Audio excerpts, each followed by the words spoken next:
Olá, amigo enxadrista, amiga enxadrista.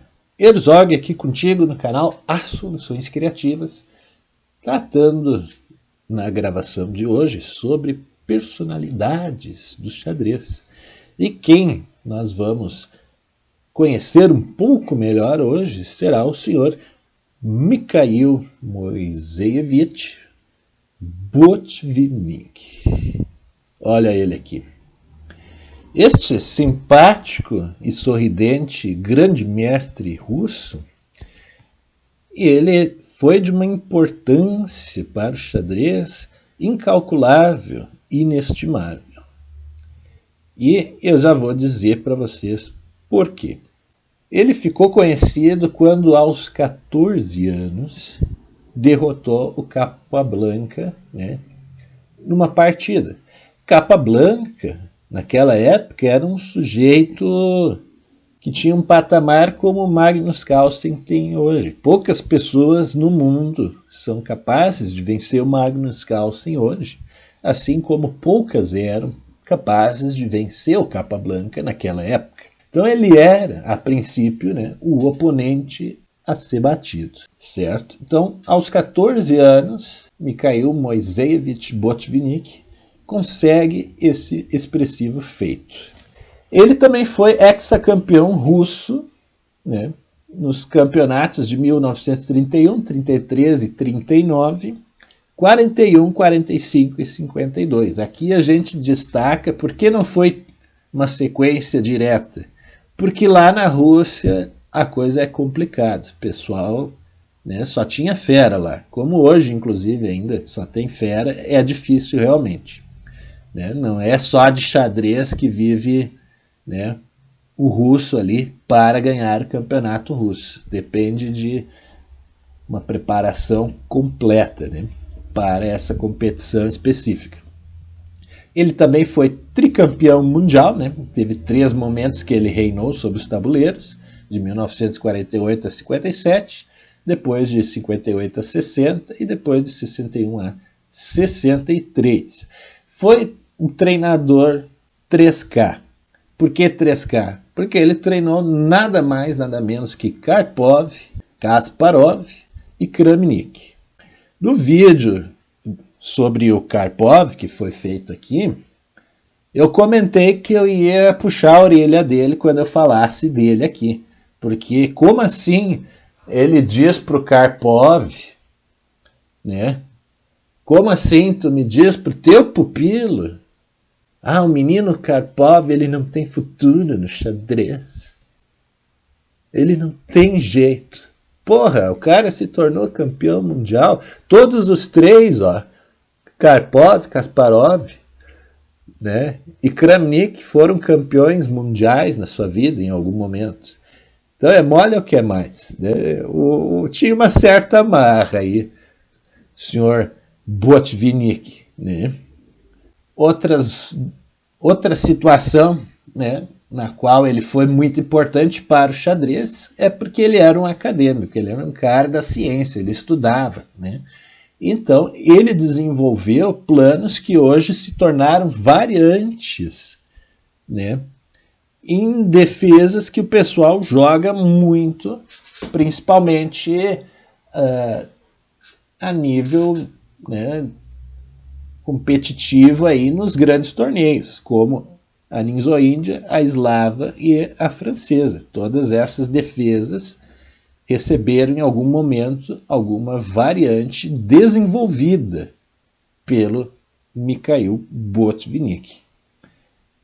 Olha só que interessante. E como é que era o estilo desta pessoa jogando xadrez?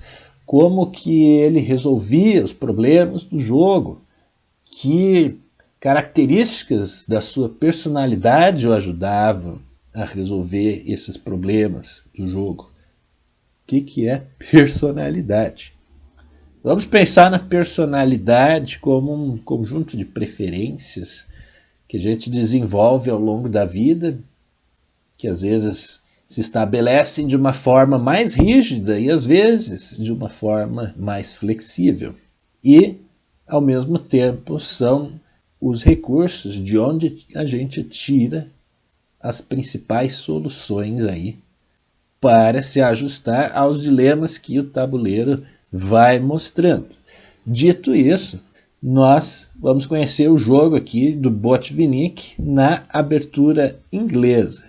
Repara que ele joga de certa forma até parecido com o que a gente jogou esta semana aqui, né? Mas o adversário veio para essas trocas. Nós temos 3 peças aqui, né? Ocupando esta casa, que é um dos objetivos teóricos, né, da abertura inglesa. E aí o Botvinnik joga assim, ele segue desenvolvendo o rei, já cumpriu o primeiro objetivo de abertura, né, e definiu uma ação central que nesse momento ele poderia chamar de hipermoderna, né, já que é as peças que agem no centro e não tem a presença dos peões. Embora o Botvinnik, naquela altura, né, da comunidade enxadrística, não necessariamente era considerado um jogador hipermoderno.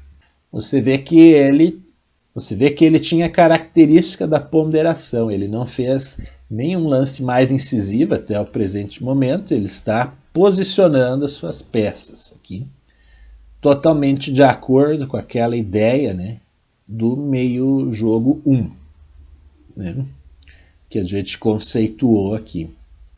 E aí você vê que agora talvez aconteçam algumas trocas de peças aí, né? E ele está reposicionando. Veja aqui uma característica, ó. Todas as peças do Botvinnik, com exceção a dama e a torre, na segunda fila, né? Então ele está se organizando para grandes movimentos, enquanto Larros Portisch, seu adversário, busca fazer algo parecido ao seu estilo. Acabou tirando aquele cavalo ali e cedeu o peão para trancar a torre por meio, né, desse movimento de bispo. Então você vê o caráter empreendedor, né, do nosso analisado de hoje, porque em vez de ceder esta torre aqui, né, realizando um movimento a mais com a mesma peça, ele cede esta outra aqui. Né? Aí agora ele faz esse lance que revela, né, o motivo pelo qual ele cedeu a outra torre. É muita malícia. Né? Tem esse ponto futuro, caso haja, né, essa captura aqui. Ele pode capturar de cavalo. Então Larros defende isso, ele volta aqui defendendo, né? E isso é algo que está presente no xadrez, né? De estar sempre trazendo alguma ameaça para o oponente, né? Por mais sutil que seja. Né? Aí agora ele manobra essa dama aqui, agrega mais uma ameaça aqui neste ponto, e então ele não dá tempo da preta fazer essa captura, né? Porque agora ela acontece e ela é infrutífera. Né?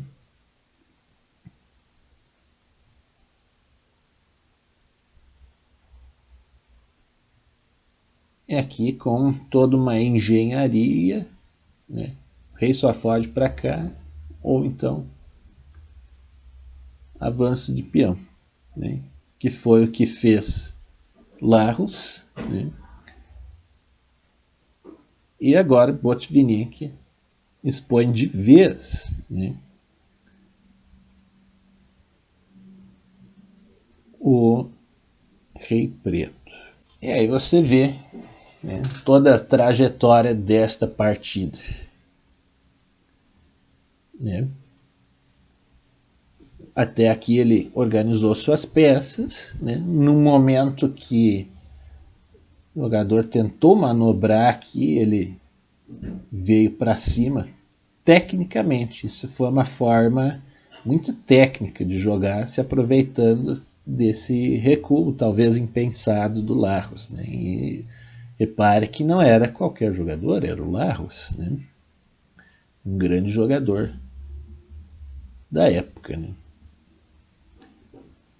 E aqui ele tirou muito bom proveito aqui, né? De detalhes, né, que jogavam contra o Rei Preto nessa posição. Beleza. A gente vê que esse jogador tinha uma notável organização mental e que, a princípio, tal organização corrobora aí com os princípios que a gente abordou para a nossa evolução dessa semana. Vamos ver outra partida dele para seguir entendendo. Vamos ver aqui.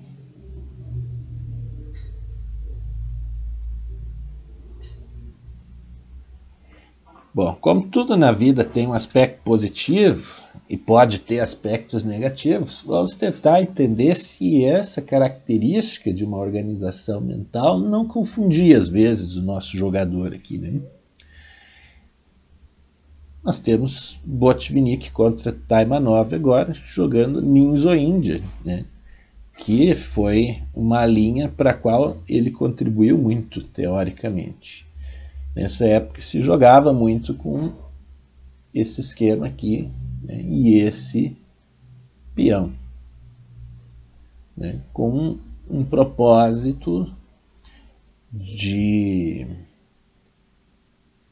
criar problemas aí, né, envolvendo as casas pretas no lado das brancas, né. Você vê aqui esse mesmo quadrado de peões aqui, né, que acontece na defesa Tarrasch, né? E aí você vê todas essas trocas aqui. E agora ele tem essa estrutura, que a princípio é muito sólida, né? Então você repara, né, que aquilo que é o estilo de jogo dele mesmo, né, que é uma coisa sólida, organizada, que avança com calma, aos poucos, né, tudo bem quadradinho, estruturadinho, né, vai se manifestando por enquanto. E aqui algo um pouco mais agressivo, que a gente não vê com tanta frequência, embora exista no jogo dele, né? Taimanov desvia do golpe, né? E vai jogando. E aqui você vê que aparentemente a preta, ao menos no meu entendimento, está melhor posicionada, mas ambos os lados não têm lá tanta coordenação assim quanto poderiam ter, né? E por meio daquele avanço de bispo, que pode ter sido prematuro ou ligeiramente diferente do que a gente costuma ver esse jogador fazendo, olha só como o outro está explorando. Ó. Ele criou essa situação estratégica aí, né? Praticamente empurrou o bispo do Botvinnik para trás e capturou, sacrificando um cavalo que não era lá tão útil para ele nessa região aqui, né, do tabuleiro, né, o cavalo estava no canto, né, cujas mais línguas dizem, né, só traz desencantos quando ele está ali, né. E agora você vê aí um jogador de brancas que vai tentar suas ações centrais. Botvinnik pacientemente tenta se reorganizar.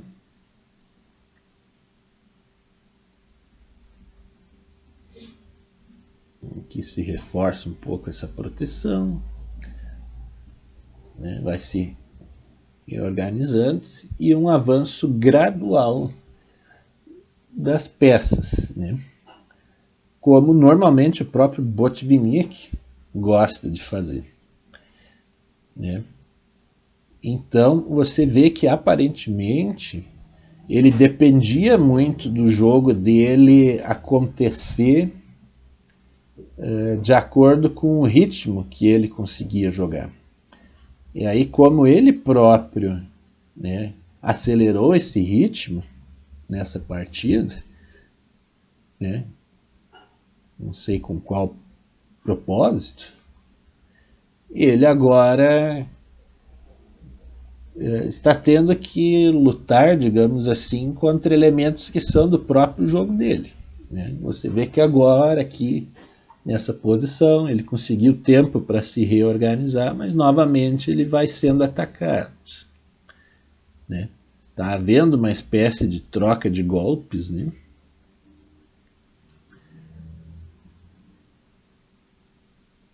E agora, ao menos nesse momento, nessa passagem aí, né, você vê que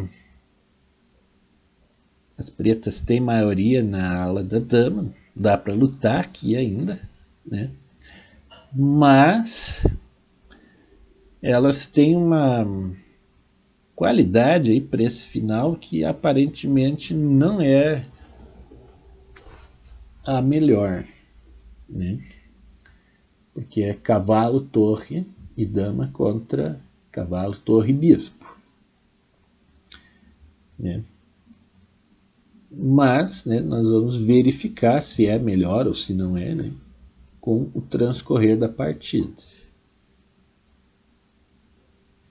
Com essa jogada aqui, ele tentou uma ameaça de mate, mas com essa captura, a branca ameaça duas peças ao mesmo tempo. E aí, o que ele vai fazer? Né? Taimanov está se mostrando um oponente sagaz. Né?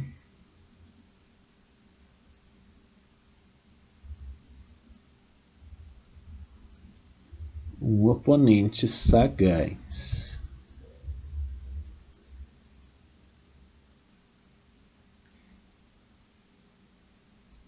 Aqui parecia malandragem do ping, né? Esses pings que a gente joga na internet. Ele não fez coisas diferentes aí, né? Para jogar esse bispo aqui, né? E agora, se houver essa captura, Botvinnik perde a dama.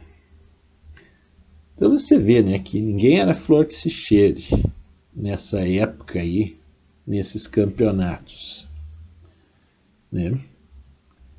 E agora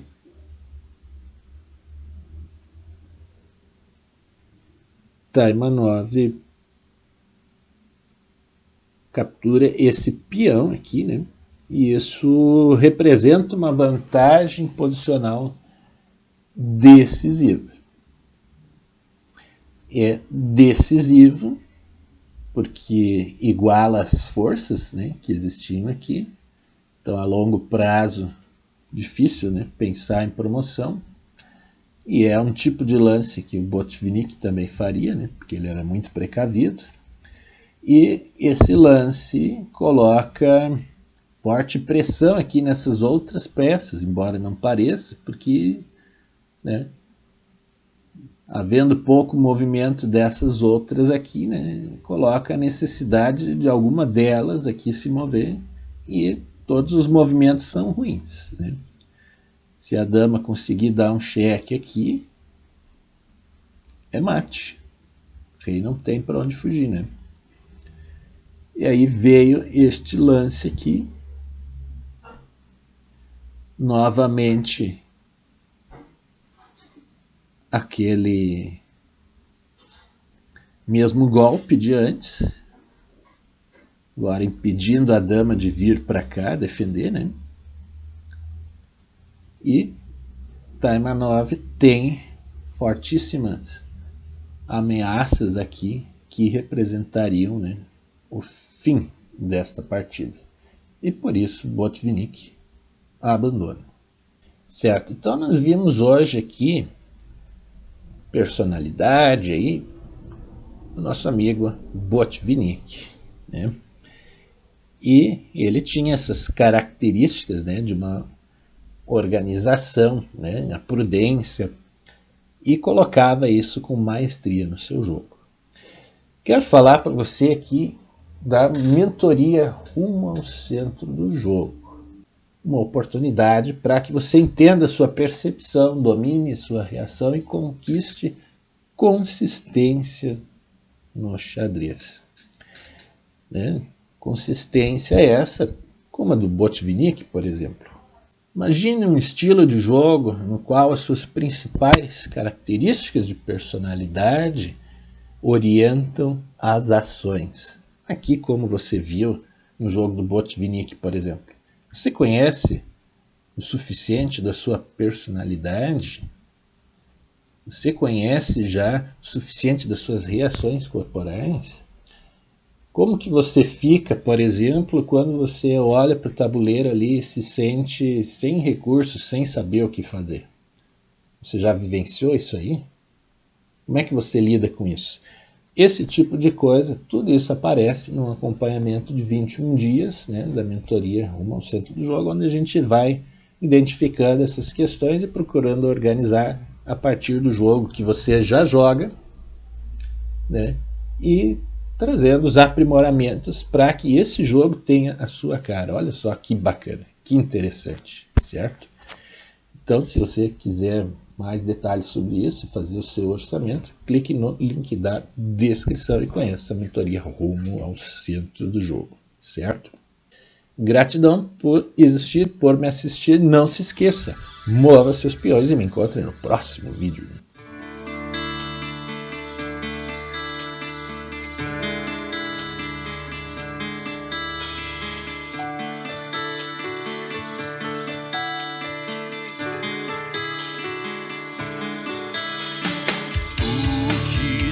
Da vida